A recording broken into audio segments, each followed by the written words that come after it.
Hello viewers, আসসালামু আলাইকুম। আবার আরেকটি নতুন ভিডিও নিয়ে চলে এসেছি। আজ শেয়ার করব ভিন্ন স্বাদের বরবটি ভর্তার রেসিপি। আমরা সচরাচর যেমন বরবটি ভর্তা খাই, এটা তার থেকে খুবই ডিফারেন্ট এবং এটা খেতে অসম্ভব রকম মজা। আমাদের নরসিংদী অঞ্চলে এই ভর্তাটা খুবই জনপ্রিয়, আর এই গরমে মুখে স্বাদ ফিরিয়ে আনতে এই ভর্তাটার কোনোই জুড়ি নেই।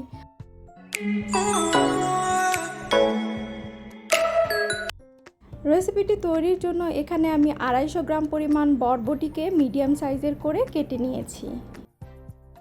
এখন বরবটিগুলোকে পানি দিয়ে খুব ভালো করে ধুয়ে নিচ্ছি। ধোয়া হয়ে গিয়েছে, এখন এটাকে একটা সাইডে রেখে চলে যাচ্ছি চুলায়। চুলায় একটা পাত্র বসিয়ে দিলাম। দিয়ে দিলাম 1 টেবিল চামচ পরিমাণ সয়াবিন তেল। এখানে আমি 5টা চিংড়ি মাছ নিয়েছি। চিংড়ি মাছগুলোকে ছিলে নিয়েছি এবং খুব ভালো করে ধুয়ে নিয়েছি। এর মধ্যে কোনো কিছুই কিন্তু ব্যবহার করিনি, লবণ বা হলুদ কোনো কিছুই দেইনি। জাস্ট চিংড়ি মাছগুলোকে এখন তেলের মধ্যে দিয়ে ফ্রাই করে নেব। চুলার জাল এ পর্যায়ে মিডিয়াম হিটে থাকবে। মিডিয়াম হিটে রেখে 5 মিনিটের মতো এই তেলের মধ্যে মাছটাকে ফ্রাই করে নিতে হবে। মাছটাকে 5 মিনিটের মতো ফ্রাই করে নেওয়া হয়ে গেলে এর মধ্যে দিয়ে দিতে হবে 2 টেবিল চামচ পেঁয়াজ কুচি ও 6 থেকে 7টা শুকনা মরিচ ও 2-3টে লাল কাঁচা মরিচ। এখন এগুলোকে হালকা ব্রাউন করে ফ্রাই করে নিব। হালকা ব্রাউন করে ফ্রাই করলে হবে কি যে আমরা এই ভর্তাটাকে দীর্ঘদিন ধরে খেতে পারবো, নষ্ট হয়ে যাবে না। পেঁয়াজটা কাঁচা থাকলে কিন্তু কিছুক্ষণ পরেই দেখা যাচ্ছে যে ভর্তার মধ্যে একটা বাজে স্মেল আসে, তাই পেঁয়াজটাকে একটু লালচে করে ফ্রাই করে নিলে এই প্রবলেমটা হবে না।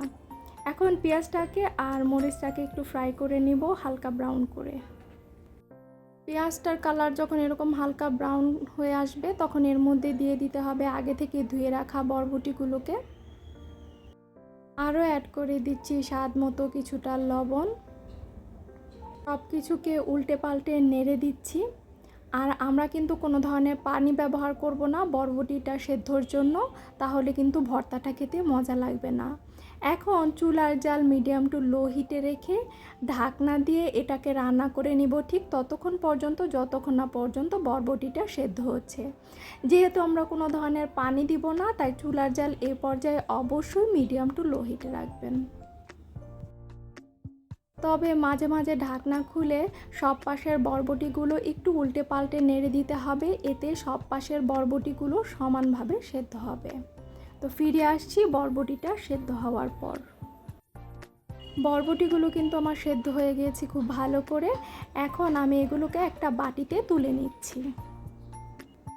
এখন বরবটি, চিংড়ি মাছ আর শুকনো মরিচগুলোকে পাটায় খুব ভালো করে পিষে নিব। আপনাদের বাসায় যদি পাটাপুত্ত না থাকে সেক্ষেত্রে আপনারা এটা ব্লেন্ডারে ব্লেন্ডও করে নিতে পারেন। আর অনেকেই আছে যে হাত জ্বলার ভয়ে ভর্তা খেতে চান না, তারা আমার মতো টেকনিকটা অবলম্বন করতে পারেন। চামচ ব্যবহার করতে পারেন হাত না লাগিয়ে, সেক্ষেত্রে আপনার হাতও জ্বলবে না আর ভর্তাও খেতে পারবেন। আমি 2 বারের মতো সব কিছু খুব ভালো করে বেটে নিয়েছি। এখন বেটে রাখা বরবটির ভর্তাকে আমি একটা বাটিতে তুলে নিচ্ছি। বেটে রাখা ভর্তার মধ্যে এখন দিয়ে দিচ্ছি সরিষার তেল 1 চা চামচ পরিমাণ, দিয়ে সব কিছুকে খুব ভালো করে মাখিয়ে নিতে হবে। আর এ পর্যায়ে কিন্তু হাত ব্যবহার করবেন না, অবশ্যই চামচ ব্যবহার করবেন, তাহলে আপনার ভর্তাটা ভালো থাকবে। এটা আপনারা 2-3 দিন পর্যন্ত ফ্রিজের নর্মাল চেম্বারে রেখে খেতে পারবেন। আর অবশ্যই এ পর্যায়ে এসে লবণটা চেক করে দেখবেন যে লবণটা ঠিক আছে কি না। লবণটা চেক করে যদি কম মনে হয় সেই ক্ষেত্রে লবণটা এখানে অ্যাড করে দিতে পারেন। বরবটি ভর্তার আরেকটা রেসিপি কিন্তু আমার চ্যানেলে আছে। চিংড়ি মাছ ছাড়া রুই মাছ, কাতল মাছ বা অন্য মাছ দিয়ে কিভাবে দারুণ মজার বরবটি ভর্তা করবেন সেটার রেসিপি চাইলে আমার চ্যানেল থেকে দেখে নিতে পারেন। রেসিপিটি ভালো লাগলে চ্যানেলটিকে সাবস্ক্রাইব করে পাশেই থাকবেন। ভিডিওটিতে একটা লাইক দিবেন, কমেন্ট করবেন, শেয়ার করবেন। আজ এই পর্যন্তই। সবাই ভালো থাকুন। আল্লাহ হাফেজ।